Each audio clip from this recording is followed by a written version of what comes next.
proteína del complemento que se llama C1.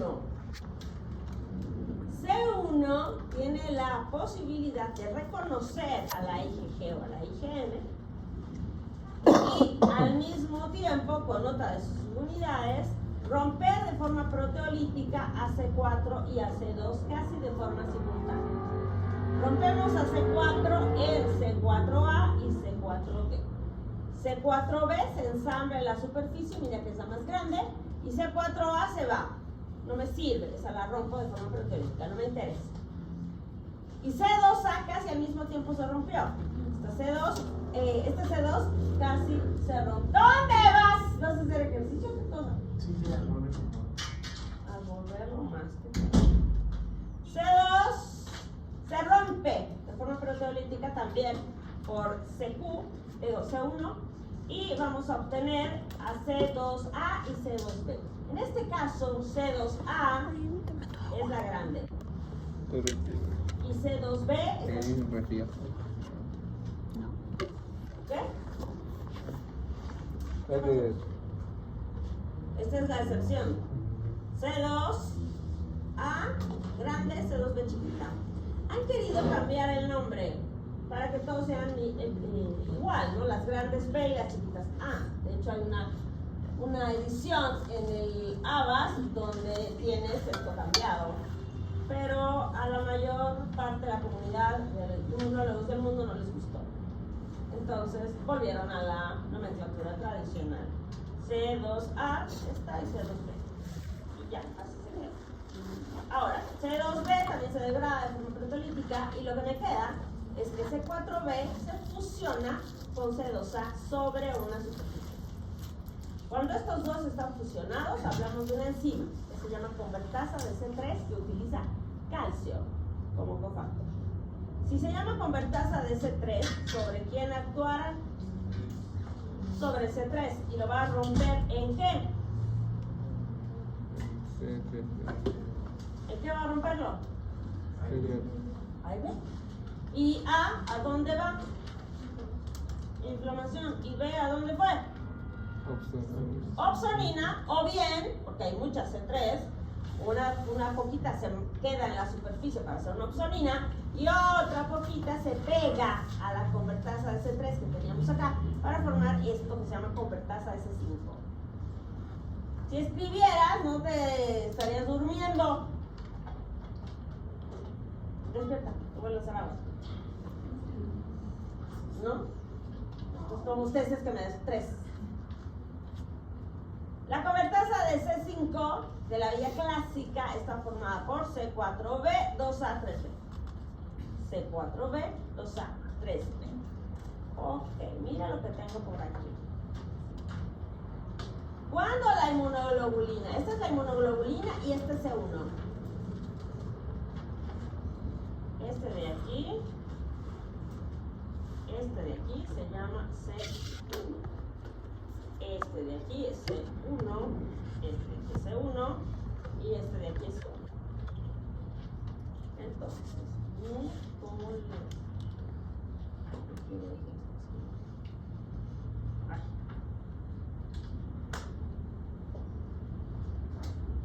el lunes 2.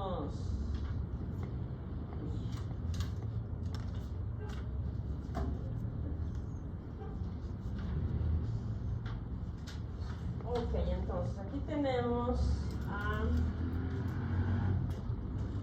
esta es la inmunoglobulina fase soluble. Ahí no me sirve para nada, la está paseando por ahí viendo qué ocurre en el ambiente. Una vez que llega su antígeno específico, aquí no activa el complemento porque está soluble. Si C1 está soluble, no pasa nada. Cuando la IgG se une a su antígeno de forma específica, cambia su estructura conformacional y puede entonces ser reconocida por C1. Mierda. Sorry. ¿Qué te llamas tú? Carla.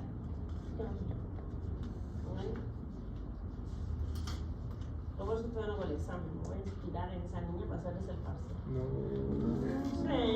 Sí. Yo bien voy a tirar. Y ella está enojada, entonces. Ya no sé qué estoy diciendo. Cuando la al antígeno de forma específica, cambia su estructura conformacional y de esa manera C1 puede reconocer a la IgG. Cuando está soluble, no se conocen porque el sitio activo para C1Q, esta subunidad de acá se llama C1Q, no reconoce a la fracción constante de la IgG. Pero cuando la IgG se une aquí a la superficie, esta estructura conformacional se modifica. Y entonces C1Q sí puede reconocer la fracción constante de la IgG. Y por lo tanto sí activamos complemento. En el caso de acá, lo mismo. Si yo tengo a la IgM en forma soluble, pentámero, una estrellita plana, no reconoce, C1Q no la reconoce. Aquí si están paseando, pululando por el plasma, no pasa nada, pero cuando se pega la IgM en una superficie, se hace una configuración que se llama configuración en grapa. Imagínense que mi mano es la inmunoglobulina y se pega así sobre el antígeno, ¿entienden? Así se pega. Mi inmunoglobulina M soluble es así, ¿ok? Y cuando es forma de grapa es así, ¿entienden? Así, plana, soluble, así, forma de grapa. Aquí, entonces, es cuando activa el sistema de complemento. Cuando está pegada a una superficie en configuración de grapa, y ahí es cuando C1Q puede reconocer a esta inmunoglobulina. Y por lo tanto, como tiene más sitios de unión, es mucho más eficiente activando el sistema de complemento vía clásica. Aquí están los componentes de C1. Como ya dije, C1 está constituida por 3 diferentes subunidades. Tengo C1Q, que son estas cabecitas de aquí, estas son C1Q, que son las cabezas de reconocimiento que van a unirse a la fracción constante de la inmunoglobulina MOG. Una vez que varias de estas cabecitas se unen a la IgG o a la IgM, se activa la función enzimática de R y S. C1R y C1S son estas de acá. Esta es R y S. Estas son. Aquí está. CR, CS y CQ. Voy a ponerle con otro marcadorcito. No, se me gusta. Bueno, aquí está Q. Digo R, S y Q. Todo esto es Q. Ok, para los amigos bracitos. Ok. Los bracitos. Los bracitos. Los bracitos. ¿Por qué tengo ese mensajito?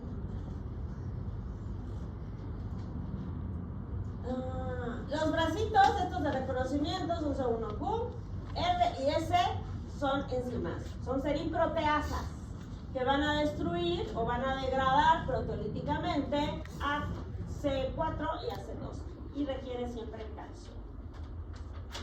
Ahí tengo lo mismo, pero fíjate cómo en esta imagen tengo a la IgG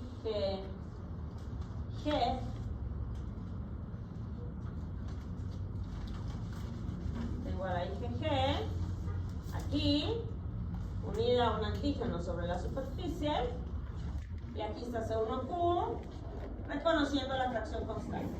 C1Q reconociendo la fracción constante.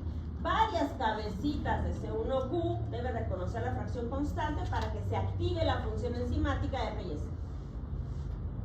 Así que necesito varias cabecitas de C1Q unidas a la fracción constante de las inmunoglobulinas para activar el sistema de complemento.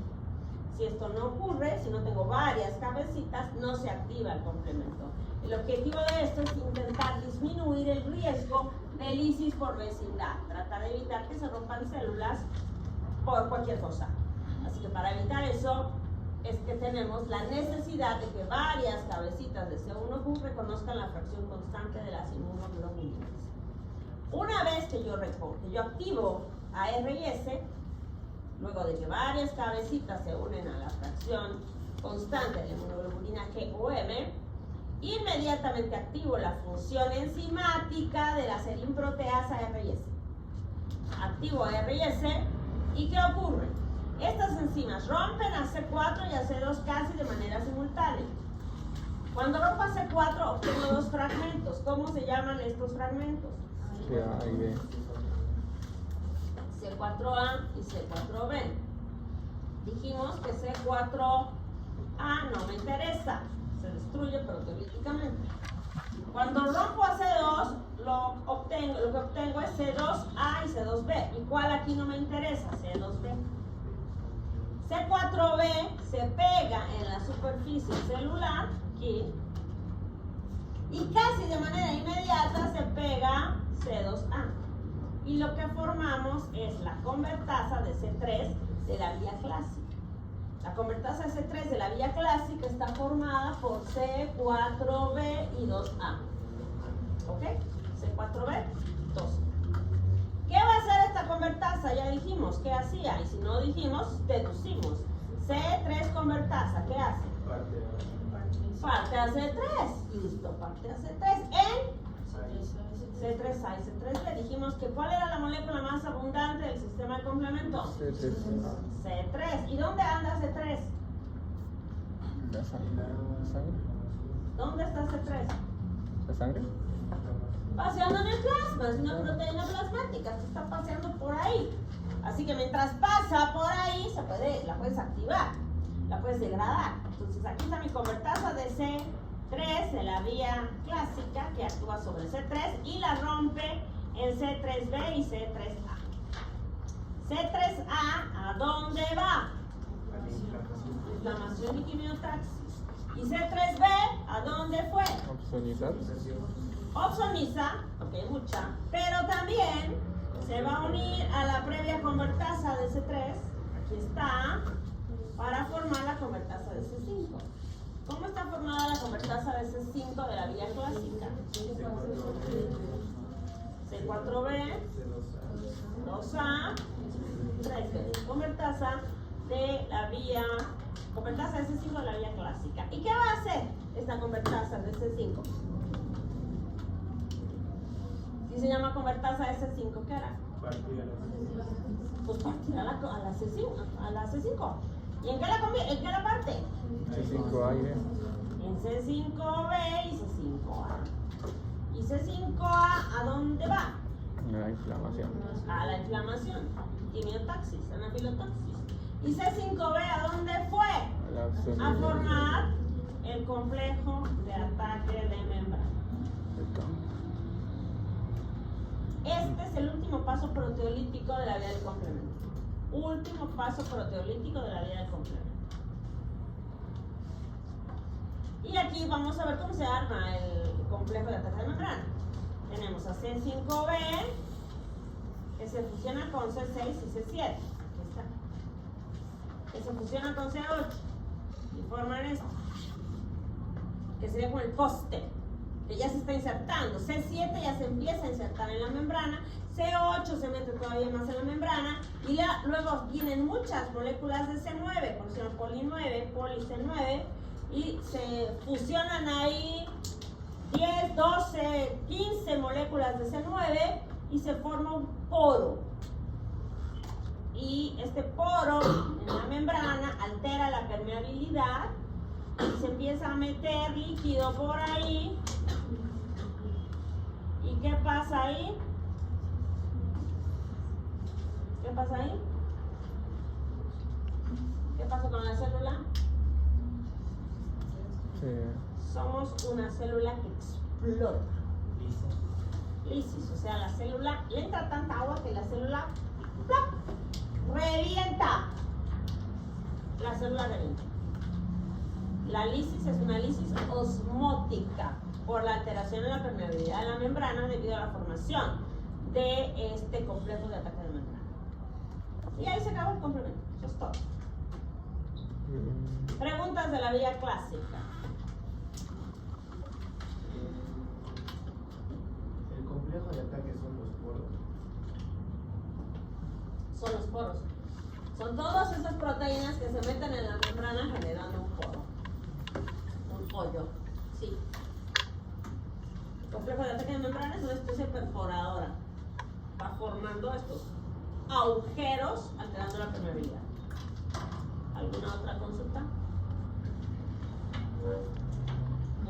Calcio.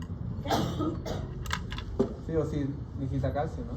Sí o sí necesita calcio. El calcio es un cofactor indispensable. Si no hay calcio, no funciona. Y si no funciona, tenemos infecciones.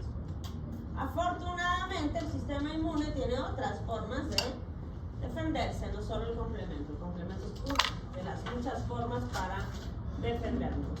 ¿Alguna otra pregunta? ¿No?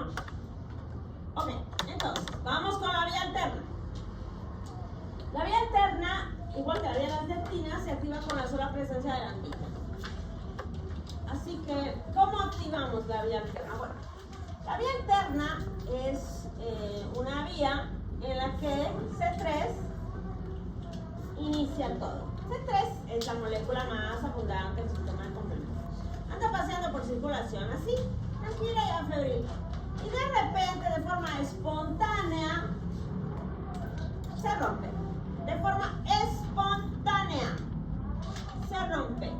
Y tengo aquí C3b en fase soluble y C3a. Tranquilas. Ambas no funcionan si son solubles. Andan pululando por ahí. De repente, C3b pegada a la superficie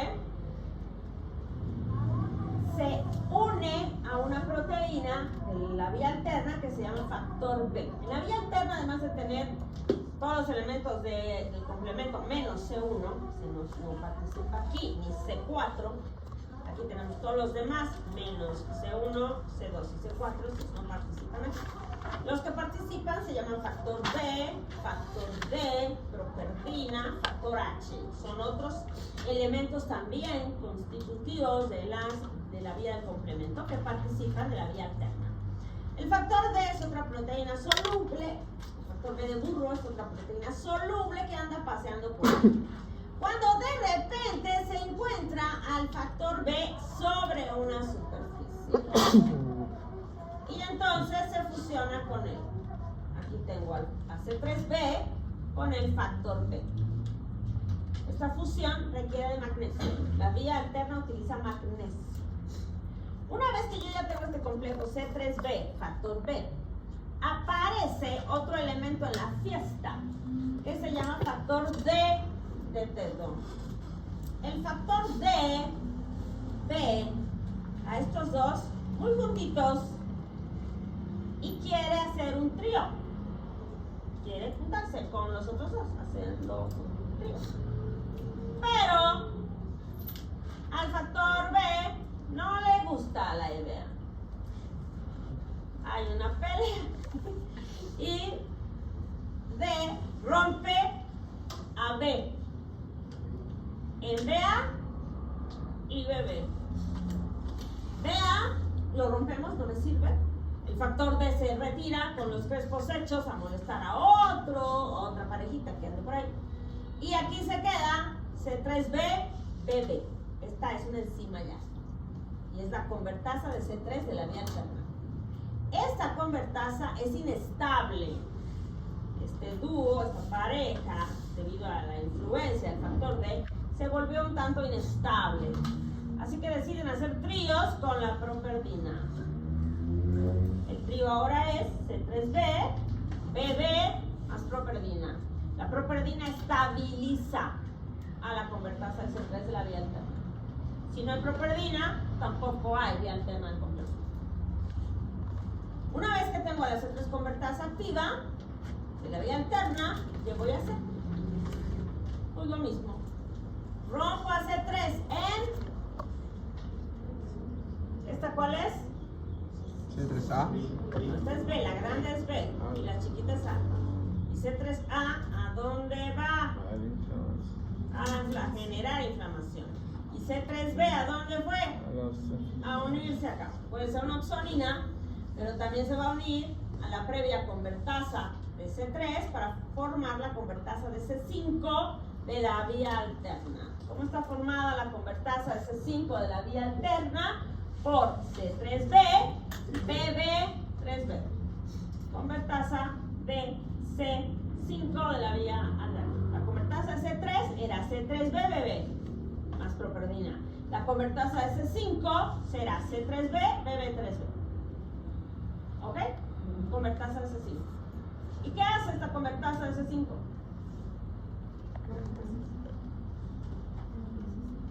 Pues un S5 en C5. ahí ve. ¿Y a dónde va? 200 veces lo mismo. Anafilotoxis, tineotaxis. ¿Qué era la anafilotoxis? Estimular la degranulación de quién? Del mastocito. Del mastocito. ¿Y dónde está la montes? Le voy a avisar a su mamá.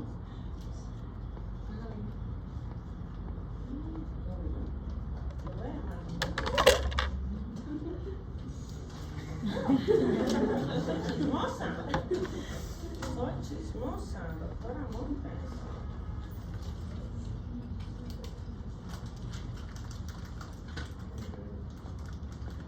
Doctorita Montes, ¿cómo está? Buenas tardes. Llamo para presentar una queja seria. Nuestra estudiante en común de mucho ingreso y todo usted se ha faltado hoy a la clase. Así que hágame el favor de darle unas 3 nalgadas de usted. Y tenemos examen en el doctorado. Así que, por favor, 3 nalgadas para la estudiante. Besitos, chao. Sepa. ¿Saben por qué? Porque ya la mamá me llamó, entonces yo la tengo que me molesta, así que avísale a la Montes que le acabo de llamar a su mamá.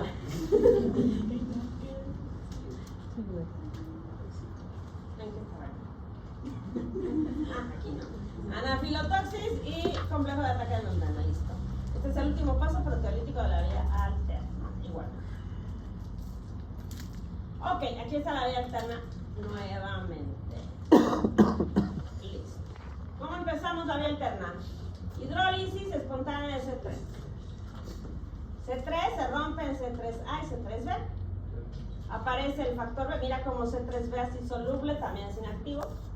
C3 soluble es inactivo. Cualquier envase, incluso C3 se puede unir al B y romperse de forma espontánea ambos y son inactivos. En fase líquida son inactivos. Pero viene aquí, está, rompo a C3, se rompe espontáneamente y se pega aquí en la superficie. C3B y viene el B, ¿se acuerdan? Dijimos que el B se pega a la superficie. O sea, el B le trae ganas a C3B siempre. Y se fusionan ahí. ¿Y aparece quién? El factor D, que quiere unirse a la fiestecita. Pero no se lo permiten. Muy tradicionales ellos, no. Solo de aparte. Y entonces, ¿qué hace el factor D? Pelea con el factor D, lo rompe y se va la, lo destruimos y el D también se va. Esta parejita se estabiliza con la properdina. Una vez que la tenemos estabilizada, formamos la convertasa de C3, que rompe a C3 en A y B.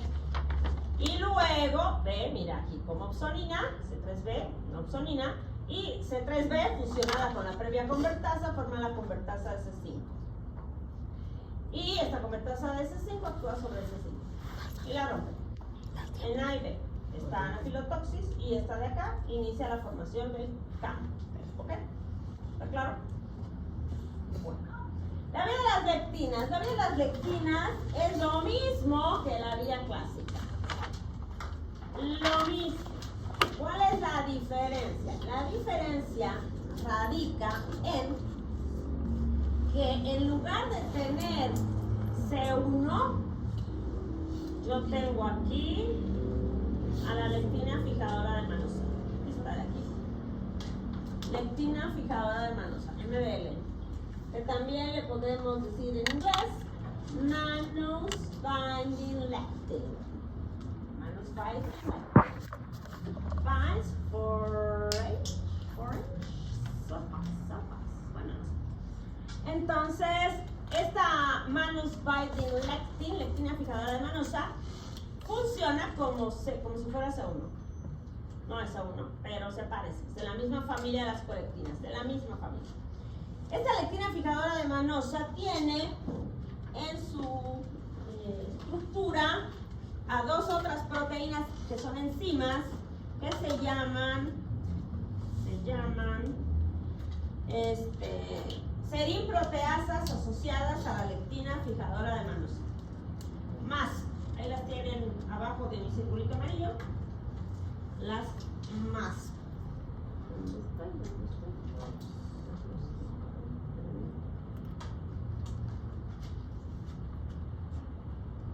Más. Estas de aquí. Más. Serin-proteasas asociadas a la lectina fijadora de manosa, que son como si fuera el C4, por eso dice ahí, el C1, como si fuera el C1, y por eso dice ahí C1 Light Complex, como si fuera el complejo.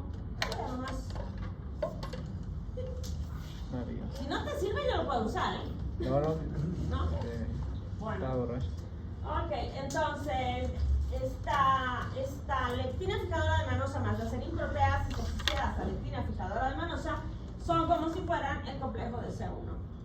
Como si fueran, por eso es un C1 Light Complex. Se parecen, actúan como, pero no son. Así que cuando yo tengo esta lectina fijadora de manosa con sus más, las más tienen actividad enzimática y van a romper a C4 y a C2. Estas más son como si fueran R y S. Así que rompo a C4 y a C2. ¿En qué? Para esto es rayado, ¿no? En C4, ¿qué y qué? B y ya. Este grande es B. y este. Y acá C2, A y B. Los chiquitos no me sirven, los se rompen de manera proteolítica y los grandes se fusionan sobre una superficie, formando la convertasa de C3. ¿Qué ion requerirá esta convertasa? ¿Qué cofactor utiliza? Calcio, que es la misma de la vía clásica. Es la misma. La misma de la vía clásica, así que usa calcio. Y una vez que aparece esta convertasa de C3, rompe a C3. Y listo, continúo la convertasa de C5. De la vía clásica. O sea, la vía alterna, la vía de las lectinas y la vía clásica son básicamente lo mismo. La única diferencia es el primer elemento. El primer elemento de la vía clásica es C1. El primer elemento de la vía de las lectinas es la lectina fijadora de manosa. Las enzimas de la vía clásica, del primer paso sería R y S, y de la vía de las lectinas, las más 1 y 2. Y lo demás es igual. Ahora, ¿cuál es más rápida? Evidentemente la vía clásica, porque tiene la inmunoglobulina y eso amplifica la respuesta. En cambio, la vía de las lectinas y la vía alterna son mucho más lentas y mucho más inespecíficas y son ineficientes. Y ahí tenemos la formación del complejo de ataque de membrana. ¿Cuáles eran los elementos del complejo de ataque de membrana? Empezábamos con ¿cuál? C5, que se fusiona con, y luego ella empieza a meterse en la membrana, mira, ¿ves? Y luego viene, no se olviden que todo esto está en el plasma, por eso fácilmente pueden llegar, porque andan circulando, en cualquier momento pueden aparecer. Y luego de C8, mira que ya atravesó toda la membrana, ¿quién aparece? Muchas, many moléculas de C9. Y se forma un hueco, mira, un poro, que tiene aproximadamente un diámetro de 10 nanómetros, cruzó los 3 nanómetros de la membrana y tiene una altura de unos 15. Por aquí entra el líquido. Y mira, una imagen de microscopía electrónica de transmisión, donde ves aquí el complejo de ataque de membrana. Por acá, ves los huecos, ¿ves? Los poros generados por el complejo de ataque de membrana. Y la célula entonces explota. Una célula explota. Preguntas, ahí están las 3 vías. Vía de las lectinas, vía clásica y vía alterna. Preguntas. ¿O ya está claro?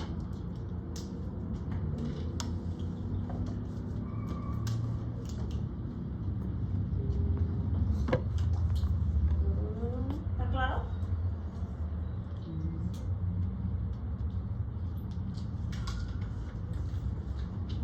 ¿Sí o no?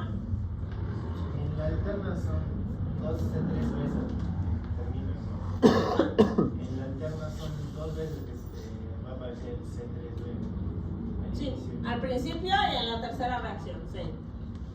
Sí, acá, aquí está, mira. Se rompe C3B, se rompe C3 de forma espontánea en C3B y C3A, de forma espontánea. Aquí está mi primer C3B, el primero que mencionas, ya en la superficie. Luego viene B, junto con el factor D, lo rompemos y tenemos la convertasa de C3 de la vía alterna, formado por C3B y BB. ¿Y qué hace este? Actúa sobre C3 y lo rompe. Y entonces aquí ya tengo C3B, otra molécula de C3B, con C3BBB, formando la convertasa de C5. Sí, son dos. En cambio acá, todo es igual, como ya habíamos dicho, la convertasa es C4B2A, pero para que esta convertasa se genere, requiero acá a C1. ¿Y qué tiene C1? ¿Qué haces? ¿Cuántas unidades tiene C1? 3. Y de esas tiene varias, ¿no? Q, R y S. ¿La Q para qué sirve? ¿Reconocimiento de qué? De la fracción constante de la inmunoglobulina, G o M. Y una vez que la reconoce con varias cabecitas unidas a la fracción constante, se activa la subunidad R y S, que son serinproteasas. ¿Y qué van a hacer estas dos subunidades? Romper a C4 y a C2 en C4B2A. Los otros fragmentitos los destruimos. Esas dos moléculas C4B y C2A se pegan a la superficie. Y juntas, junto con calcio, destruyen a C3B. Convertirse a C3. Quiero ver. ¿Es la onda? Sí, dicen que está peleando. Pero no la gusta.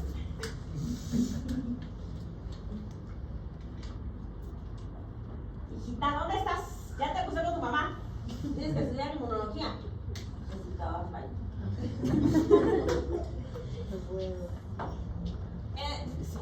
Pobrecita, su mamá la va. No, bueno. Pues muy tranquilo.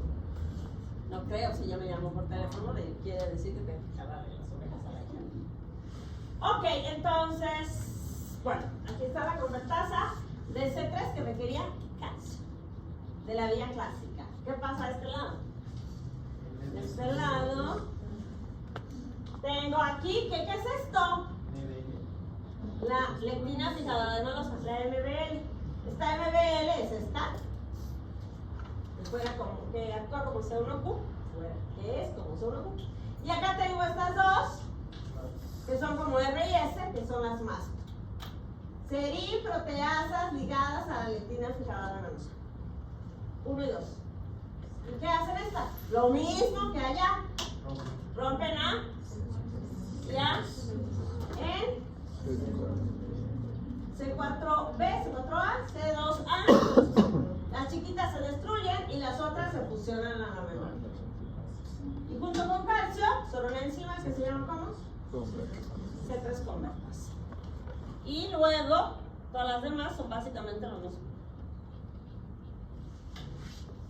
Aquí tengo la C3 convertasa, que rompe a C3, en C3 hay C3B y C3B se fusiona aquí, tengo la convertasa de C5. ¿Qué hace esta? Rompe a C5, en C5A, C5B, listo. Formación del complejo de ataque de membrana. Y de este lado, rompí a C3, C3B se fusiona a la previa convertasa, que sería C3B, BB, 3B, que sería la convertasa de C5, y rompemos a C5. ¿Y continúo? ¿Preguntas? ¿Está claro? Sí. Ojalá. Bueno.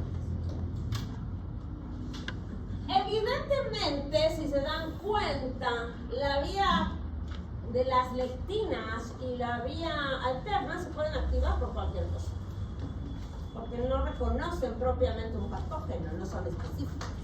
Así que podrían eventualmente activarse y destruir nuestras propias células. Por esa razón, tenemos un montón de mecanismos de regulación del sistema de complemento. Esos sistemas de regulación van a evitar la activación descontrolada del sistema de complemento. Van a evitar que las células sean destruidas por nuestro propio sistema de complementos.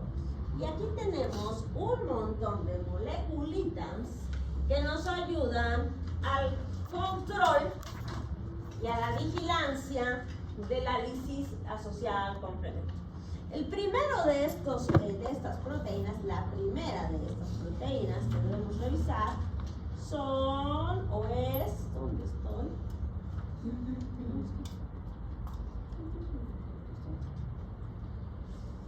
Esta de aquí,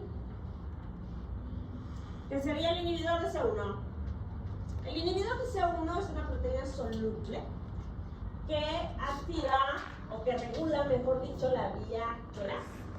Es el C1 inhibidor y por lo tanto va a inhibir a C1. Así que activa la vía clásica. Anda paseando y controla la vía clásica. ¿Alguien estudió para qué, o alguien leyó para qué sirve el C1 inhibidor además de controlar el sistema de complemento?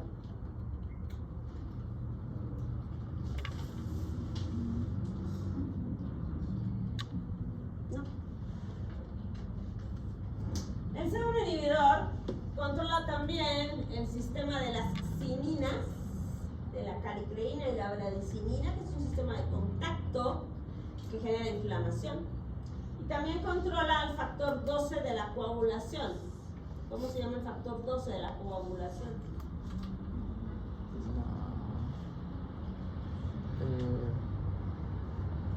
El factor de Hagemann. El factor de Hagemann, así que controla el factor de Hagemann y controla el sistema de las cininas. No solamente controla la vía clásica. Esto es importante para hablar de la patología. ¿Cuál es la patología relacionada con la ausencia del C1 inhibidor? Hemorragia. Ok, bueno. El C1 inhibidor es una molécula que se va a encargar de bloquear a C1. Es una serinproteasa que bloquea a C1, evitando la fusión entre C1Q, R y S, de tal forma que yo no tengo la activación de la vía clásica. Listo. Luego tengo la proteína de unión AC4B. Es un factor soluble que va a regular la vía de las lectinas y la vía clásica. ¿Por qué? Pues simple, es una proteína que se va a unir a C4B. De forma que no puedo armar la convertasa de C3 de la vía clásica y de la vía de las lectinas. No se puede armar. Así que de esa manera controlo. El factor H es una proteína soluble que también va a regular, en este caso, la vía alterna. Regula la vía alterna y también ayuda al desarme de las convertasas. El objetivo de todos ellos es evitar el armado de las convertasas o desarmarlas de manera rápida. El receptor 1 del complemento, que se llama CD35, igual que la proteína cofactora de membrana, son proteínas de membrana que van a regular la vía clásica, la vía alterna y la vía de las lectinas. Y lo que hacen ellos es que ayudan al desarme rápido de las convertasas. Las convertasas están en la membrana, se van a ensamblar en la membrana. Entonces ensambla una y viene esta y lo corre. Hace que se desarme rápido, que se disocie, la bota de la célula. De manera que no le da tiempo de activar el sistema de complemento, ninguna de las vías. El más llamativo, el que siempre preguntamos en el examen, son los receptores de tipo 1 del complemento, que además es el más importante. Luego tengo otro que me encanta preguntar, que es el DAE o CD55, es el factor acelerante de la disociación. Es un papel similar al que tiene el receptor 1 del complemento o la proteína cofactora de membrana. Son proteínas de membrana que regulan las tres vías. Esta proteína de aquí está anclada a tallos del glucosilfosfatidilinositol en la superficie de la célula y cuando hay mutaciones se genera una patología. El factor I es una proteína soluble que también va a regular la vía clásica, la vía alterna y la vía de las lectinas, ayudando al desarme de las convertasas igualmente. La proteína S, que también les pedí que leyeran, pero tampoco lo hicieron, es una proteína soluble que regula la fase terminal. proteína S se va a encargar de evitar la inserción de C7. Evita que se inserte C7 y entonces no se forma el complejo de ataque de membrana, por eso hablamos que regula la fase terminal. Tenemos otras dos proteínas que regulan la fase terminal que evitan la inserción de C9. Este de acá, la proteína S, evita la inserción de C7. Este de acá evita la inserción de C9. Estos son el factor de restricción homólogo y el que más me gusta preguntar, el factor inhibidor de lisis reactiva de membrana que se llama MIR o CD59. Esta proteína de membrana protectora o inhibidora de lisis reactiva, CD59, también es una proteína anclada a tallos de glucosilfosfatidilinositol y evita que se forme el poro. Se une a C9 y evita que se inserte C9 sobre la membrana, evitando la lisis. Y luego tenemos inhibidores de la anafilotoxina, que son proteínas solubles que se van a unir a C5A y a C3A, bloqueando su funcionamiento y de esa manera controlando la inflamación. Esos serían los principales reguladores de la activación inapropiada del sistema de complemento.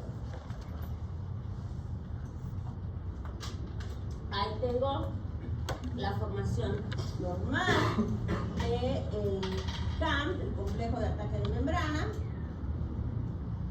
Ahí se está armando perfectamente, mírame, C5B, C6, C7, ya metió la membrana, C8 y luego vienen muchas moléculas de C9 para formar este poro polinucleado.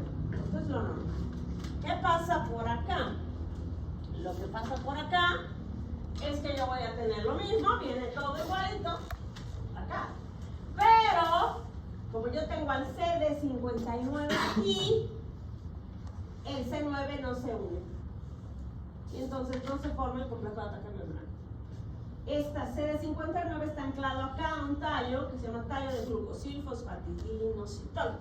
Ese tallo y ese armado de esta glucoproteína es liderado por un gen que se llama PIG-A. Cuando ese gen está mutado, esta proteína no está, igual que el CD55, no está. Y eso se relaciona con el desarrollo de una enfermedad que se llama hemoglobinuria paroxística nocturna. Y acá tengo la proteína S. La proteína S se llama también vitronectina. Es una proteína del sistema de complemento, de regulación del sistema de complemento. Y como ves aquí, se une a C7. Aquí tengo C5, B, C6 y C7. Y C7 se fusiona con la proteína S y entonces no se puede armar el complejo de ataque de membrana, evita la inserción. La proteína S es una proteína que depende de vitamina K. Y a veces, en algunos pacientes, se puede encontrar alterada su función y eso favorece o facilita la coagulación. Así que el paciente va a tener estados de hipercoagulabilidad por defectos en la función de la proteína S. Y son pacientes que van a tener trombosis sin causa aparente. Van a tener un cuadro de tromboembolia pulmonar, de trombosis venosa profunda, de infarto a corazón a los 19, 20 años, de un accidente cerebrovascular de forma muy temprana, y hay que buscar el nivel y la funcionalidad de la proteína S. Para que el sistema de complemento cumpla con su función, necesitamos los receptores del complemento. Estos receptores se van a encargar de que el complemento pueda ser identificado y se desencadene la función propiamente hablada. Si se fijan en esta imagen, tenemos el macrófago esperando su comidita. Y aquí tengo a la inmunoglobulina, que puede ser la G, y al complemento, mira, C3b y C4b, opsonizando, es decir, sazonando la comida, haciéndola más agradable, más apetitosa, para que el macrófago se lo coma. Pero para que el complemento haga eso, necesitamos un receptor. Y aquí están los receptores. del complemento. Son los receptores del sistema de complemento. El primer receptor se llama CD35.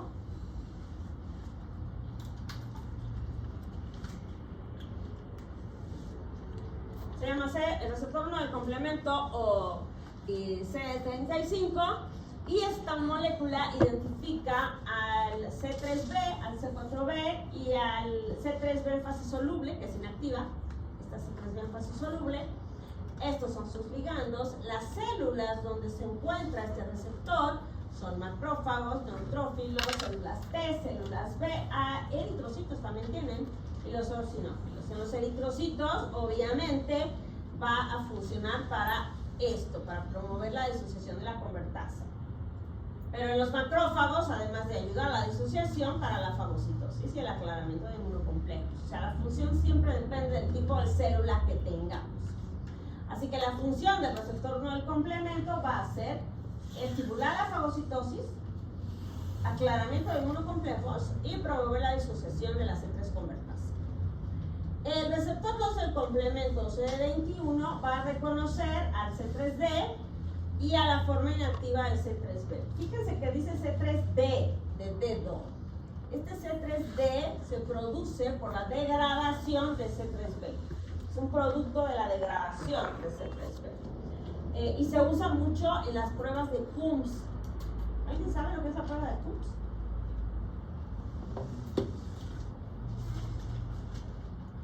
Las pruebas de Coombs se usan para el diagnóstico de anemias hemolíticas autoinmunes.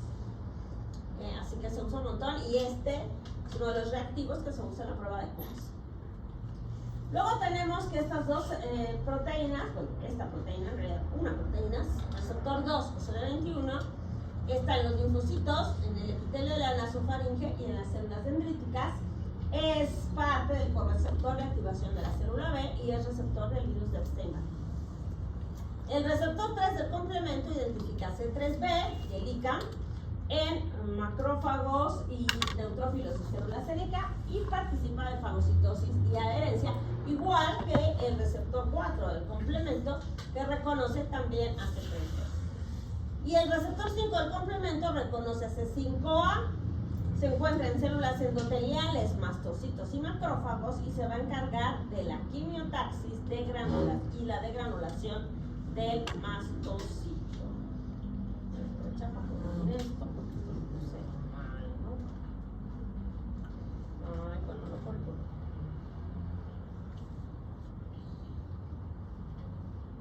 Ahora, el sistema de complemento es un mecanismo de defensa frente a patógenos.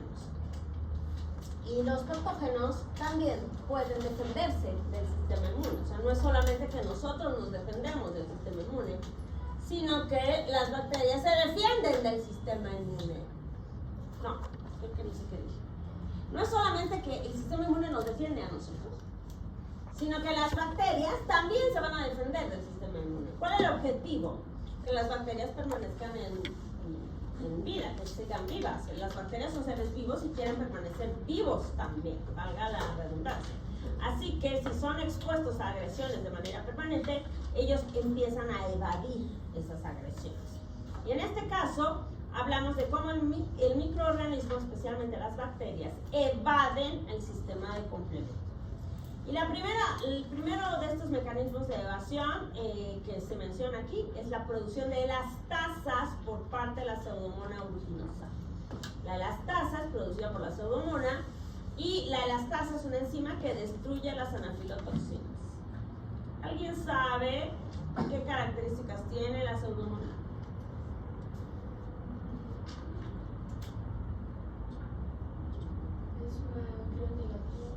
Es un bacilo gram negativo encapsulado y tiene muchos mecanismos de resistencia a los antibióticos. Es una superbacteria. Las superbacterias son bacterias que son resistentes a los antibióticos.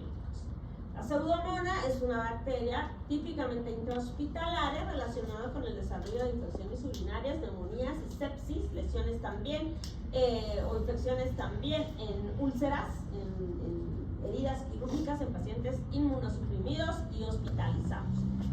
Y es una bacteria que resiste al sistema de complemento, por un lado por la producción de las tasas y por el otro lado porque al ser una gram negativa, igual que la Escherichia coli y la salmonella, previene la inserción del complejo de ataque de membrana. Todas las gram negativas por el lipopolisacárido previenen la inserción del complejo de ataque de membrana.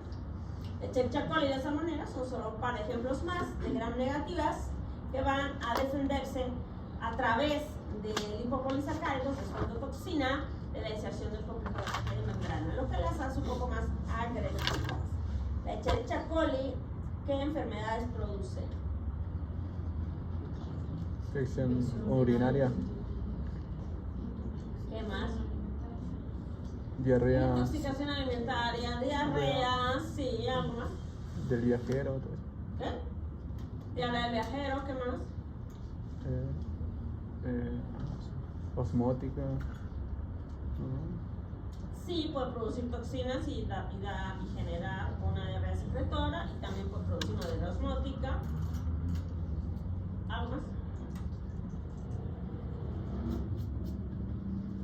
Produce meningitis en recién nacidos, produce infecciones también en heridas quirúrgicas y en casos graves puede causar incluso septicemia. La Escherichia coli puede causar de todo. Acá tengo otra bacteria que es el Strep pneumoniae. El Strep pneumoniae es un coco, dipilococo gram positivo encapsulado.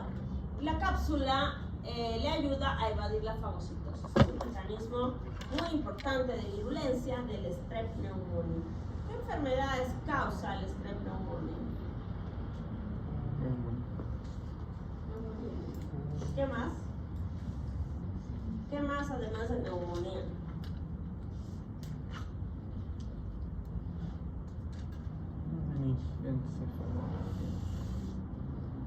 What else? What else? What else? What else? What else?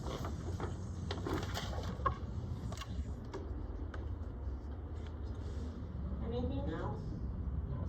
Nobody knows?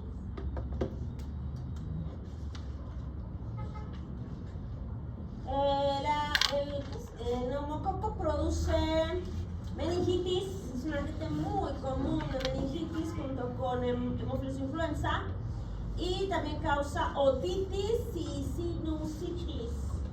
O sea, el Strep pneumoniae causa neumonía, otitis, sinusitis y meningitis, igual que el hemófilos influenza. Cuando yo tengo deficiencia en el sistema de complemento, puedo tener infecciones, obviamente, pero también puedo tener enfermedades autoinmunes. La deficiencia de C1, C2, de C1, C2, C y C3 y C3 y C4 pueden relacionarse con el desarrollo de enfermedades autoinmunes. Especialmente C3 y C4. De hecho, los niveles de C3 y de C4 se asocian al diagnóstico del lupus eritematoso sistémico. El nivel de C3 y de C4 disminuido me permite pensar, sospechar el lupus eritematoso sistémico. Se miden ambos, más que C1 y C2, que pueden estar deficientes también, pero lo que más nos interesa es C3 y C4. Si estos se encuentran disminuidos, yo puedo pensar en la idea de lupus, siempre y cuando tenga un montón de otros criterios para el diagnóstico. Vamos a hablar de lupus en otra ocasión. Cuando el complemento está disminuido, yo puedo pensar que tengo problema en la depuración de inmunocomplejos. Al tener problema en la depuración de inmunocomplejos, estos se precipitan, activan complemento y causan daño. Así que no puedo controlar apropiadamente la depuración de inmunocomplejos porque tengo deficiencia del mismo complemento. La deficiencia de C1 o de alguna de las unidades se asocia a un desarrollo de lupus más agresivo. Cada paciente tiene una evolución diferente y cuando tengo un lupus más agresivo puede ser que tenga deficiencia del C1. Y ahí tienen una típica imagen de un eritema malar, una paciente con lupus. Otro problema que tenemos, ya lo mencioné, es la infección. Tenemos probabilidades de más infecciones si tengo deficiencia de la vía alterna, el complemento de la vía clásica, de la vía de las lectinas. La deficiencia de MBL se asocia a un aumento de la predisposición en lactantes de las infecciones bacterianas. ¿Qué significaba MBL? Lectina fijadora de mamíferos. Lectina fijadora de mamíferos. Aquí tengo un paciente, por ejemplo, con impétigo y por acá tengo un paciente con celulitis. Y también puedo tener defectos del factor B, del factor D, del C3, generando una mayor predisposición a infecciones graves y recurrentes habitualmente por bacterias biógenas como el Staph, el Streptococcus. La deficiencia del C1 inhibidor, que es lo que les preguntaba yo hace un rato, causa una enfermedad que se llama angioedema hereditario. El angioedema hereditario es una enfermedad autosómica dominante que se caracteriza por la deficiencia relativa o absoluta del C1 inhibidor. Tengo tres diferentes clases de esta patología. Tengo una de ellas, la clase 1, donde no hay nada del C1 inhibidor. El tipo 2, donde yo sí tengo el C1 inhibidor, pero no funciona. Hay el nivel correcto, pero no funciona. Y la tipo 3, que es ligada al cromosoma X. ¿Cuáles son las características de esta patología? Esta patología se presenta de forma espontánea con crisis o episodios de edema recurrente, doloroso, no pruriginoso, que se puede confundir con alergia, pero no hay IgE y tampoco hay eosinofilia. Así que de repente el paciente se hincha. Y se hincha sin razón aparente, un pequeño golpe, quizá una infección, quizá un periodo de estrés. Sin razón aparente se hincha y se hincha y se hincha. El edema no responde al tratamiento habitual porque el edema es por calicreína, no es por prostaglandinas, así que el edema no responde habitualmente al manejo tradicional con algún antiinflamatorio, incluso con esteroides, no remite solito en 2 a 3 días. El edema puede ser de cualquier lado, puede ser un edema en la cabeza, en la cara, puede ser en el intestino, puede ser, miren, el intestino va a provocar, si es en el estómago, vómitos, dolor abdominal, diarrea, malestar. Si es en la vejiga, obviamente sintomatología relacionada con la vejiga, una cistitis, con dolor lumbar que pueda simular una pielonefritis o bien una infección de vías urinarias bajas, pero no hay infección, es solamente inflamación. De repente se te hincha el pene o la boca, quizá a algunos de ustedes les convenga, ¿no? Para aumentar el tamaño de su micropene, pero quizá a otros duele. La vulva también puede crecer, se hincha de repente. Lo más común es el eritema cutáneo, se hincha la piel, las manos con una gran frecuencia, los pies si no puedes caminar. Y lo más grave de todo, y por eso lo dejé al final, es el edema de glotis, el edema de laringe. La paciente o el paciente empieza a tener problemas para deglutir, cambios de voz y lo más grave de todo, asfixia, dificultad para respirar y asfixia, es por morir. Esto es lo más grave. Lo otro pues es incómodo, molesto, a veces incapacitante, pero si tienes un edema de laringe, eso es grave y mortal. Se mueren de eso estos pacientes, peor si no sabes lo que tiene.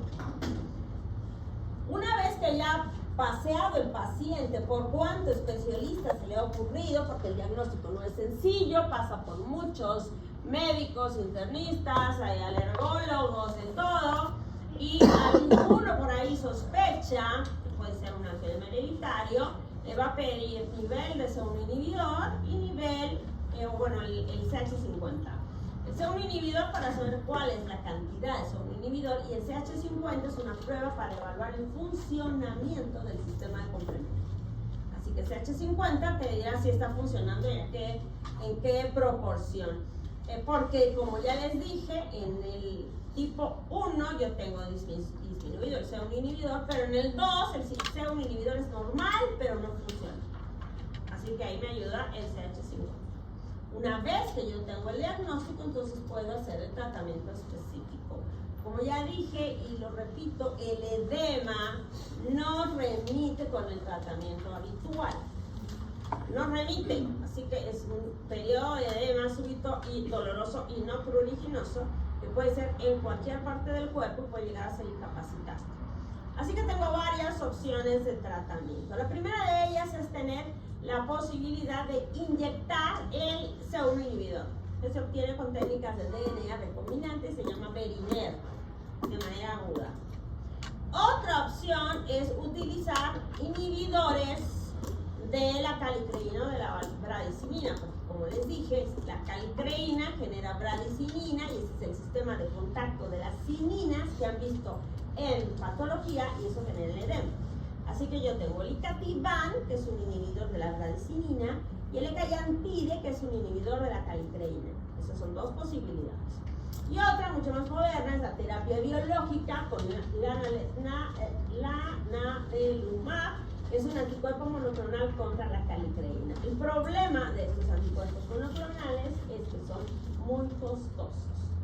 No tenemos, por supuesto, en Bolivia, ni por si acaso, estos medicamentos y no sé tampoco si habrá algún paciente diagnosticado con angioedema hereditario en Bolivia. No lo creo, porque dentro de los pacientes con inmunodeficiencia no he visto ninguno reportado con esto. No digo que no haya, pero quizá no es tan grave, o ya se murió y pensaron que era una alergia común y corriente. Fíjense aquí a qué nos referimos con el edema. Compara esta mano con esta mano, claramente hinchada, de la nada. Entonces te llega un paciente así, tú dices se golpeó, o lo más probable es que pienses que le picó un bicho. Lo más probable que haya picado. No, pero no me picó nada. No sabe, señora, seguramente le picó. Entonces, ¿qué haces? Le das un esteroide quizá, le das una antiinflamatoria y no se le pasa solito, de manera inmediata. 2 días después o 3 se le quita solo, hasta volver a aparecer en la misma mano o en otro lado. Así que puedes pensar que es una alergia, le pides marcadores de alergia y salen negativos habitualmente. Esta es otra paciente que encontré por ahí en el internet. Yo había visto solo esta imagen y buscando me encontré el antes y el después. Esta es la foto de la viejilla normal y esta cuando se hizo la cirugía. No es cirugía, es algo. Tú podrías pensar que esto es un postquirúrgico de lifting, ¿no? Lifting. Podría, lifting facial, retirada. Un lifting, pero no tiene cicatrices. Obviamente yo no veo las cicatrices acá porque las cicatrices quedan ocultas, pero esto no es la. Si tú no sabes, dices por ahí es una postquirúrgica. O por ahí le pusieron material de relleno, hizo una reacción al material de relleno. ¿Cuál es el material de relleno? ¿Qué material de relleno usas para las arrugas? Ácido hialurónico. Por ahí pusiste ácido hialurónico de esos chinos, hindús que ponen de oferta a los esteticistas ahora. Y dicen, uy, está súper de oferta, voy a que me pongan y acabas así. Es una posibilidad. Si es muy barato, sospechen, ¿eh? Y esta no tenía nada. No se inyectó, no se puso nada, de repente se hinchó como sapo, tal cual. Entonces, primera opción es alergia. Siempre, algo le picó. Algo se puso, quizás un labial, alguna cosa y le generó esta reacción. Pero no tiene nada. Es una angioedema hereditaria. Así que aquí ir estudiando y pensando. Siempre piensas alergia y hay que descartarlo. Y eso es bien fácil porque mides IG y mides eosinófilos y si están normales y tiene cuadros de edema repetidos, hay que descartar al edema. Mira, esta es más tranqui, ¿no? ¿Qué puedes pensar? Te llegas al consultorio, ¿qué puedes pensar? Fíjate dónde está el edema. Toda la parte de la mandíbula, ¿ves? Compara esta su mandíbulita, ¿ves? Mira cómo está echado aquí abajo, ¿te das cuenta? El labio, obviamente el inferior. ¿Qué podrías pensar? ¿De la muela? ¿Del juicio? Ok, podrías por el edema en este lado de la mandíbula dirías, la acaban de operar de los terceros molares. O tiene una infección ahí en los terceros molares. ¿Y el labio? Le dio alergia a la anestesia. Puede ser. que no es tan habitual. Pero bueno, se compró un labial y le dio alergia. Se puso esas huevadas que se ponen en los... Hay unas huevaditas que he visto por ahí en TikTok cuando una que hacen. Se pone y la trompa les queda así. Sí, las chicas hacen eso. O bueno, una botella, lo que sea. O el novio las mordió, listo. O tuvieron una sesión agresiva de besos durante 25 horas. Así pueden quedar. Y le puede pasar. Así puede pasar con los primeros días del novio, puedes pasar. Pero no, esta no tiene ni novio, no se inyectó nada, no fue al dentista, no se ha puesto nada. Es un antidermal. Y tienes, obviamente a la primera no identificas. Después de varias veces que has visto lo mismo, dices, quizás es una antidermal. Y haces los estudios. Ok.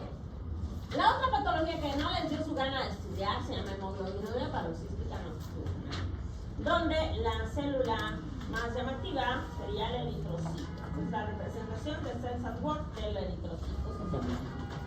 Aquí está, mira, transportando el oxígeno, hinchadita en una donita que parece un eritrocito, claramente. Así que la hemoglobinuria paroxística nocturna es una patología que se caracteriza por tener una anemia hemolítica crónica adquirida. Es un problema clonal, una alteración clonal, donde tengo mutaciones del gen PIK-A. Hay una colonia de células que tiene esta mutación. No son todas las células, sino solo algunas, y especialmente las células madre hematopoyéticas. ¿Y qué es lo que ocurre cuando tengo deficiencia del gen PIK-A? Pues no puedo tener formadas las proteínas ancladas a tallos de glucosil fosfatidilinositol, como son el CD55 y el CD59. Ambas proteínas dijimos que nos protegen de la lisis por complemento. Si yo no las tengo, entonces las células más susceptibles a la degradación por el complemento, que son los eritrocitos, se rompen.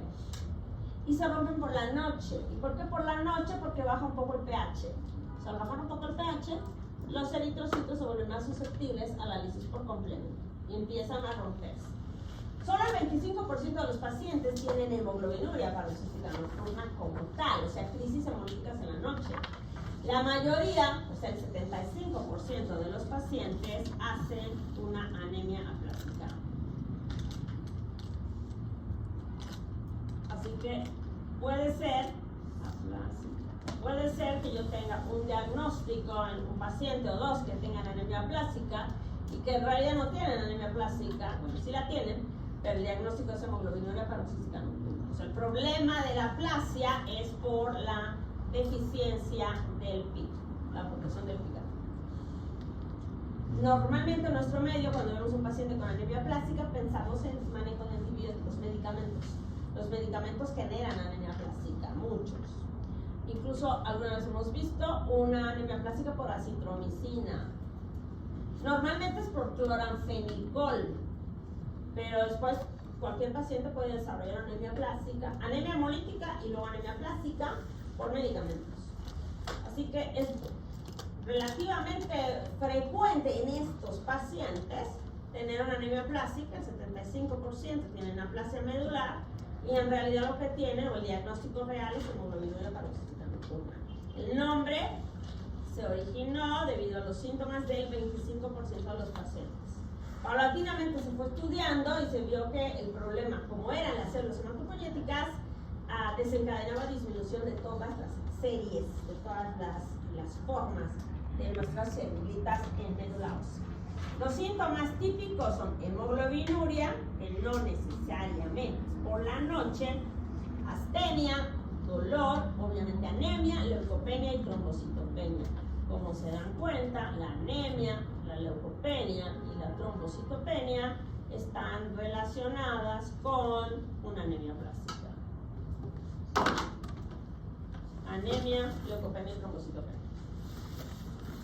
Sospecho el diagnóstico luego de hacer un hemograma, una buena historia clínica, hago una biopsia en médula ósea para ver qué onda. A veces no son concluyentes porque necesito ver las moléculas.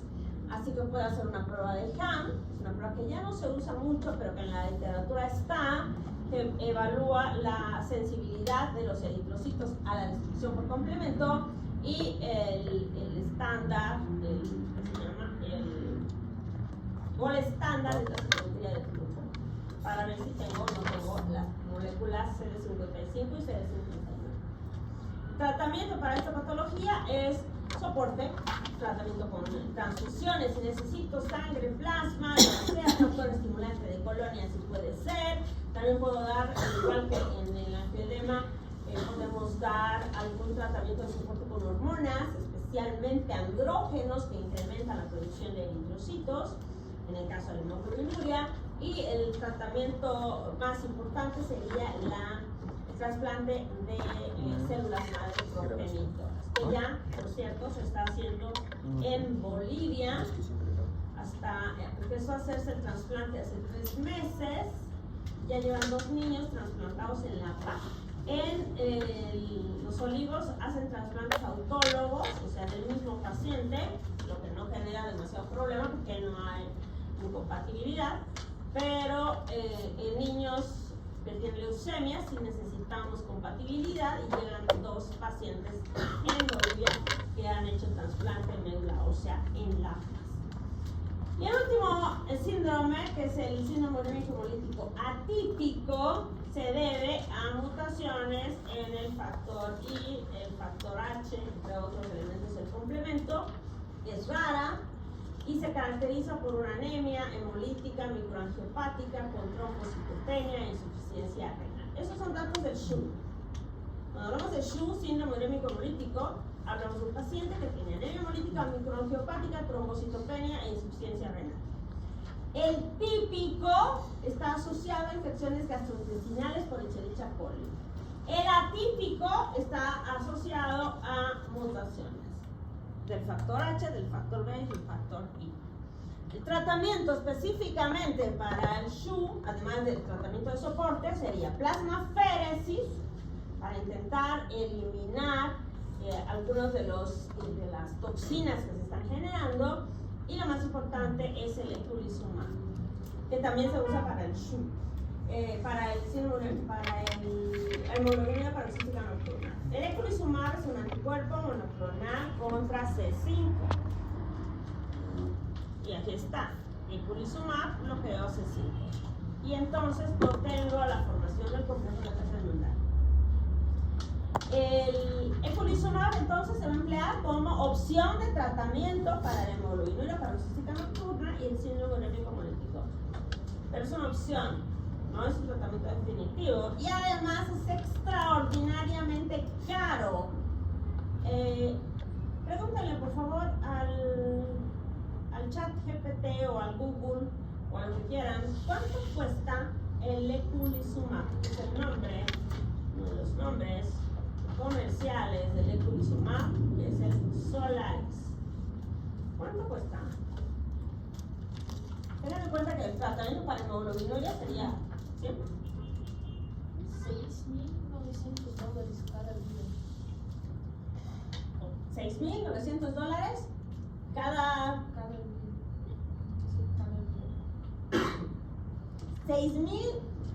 7,000 dólares por frasco.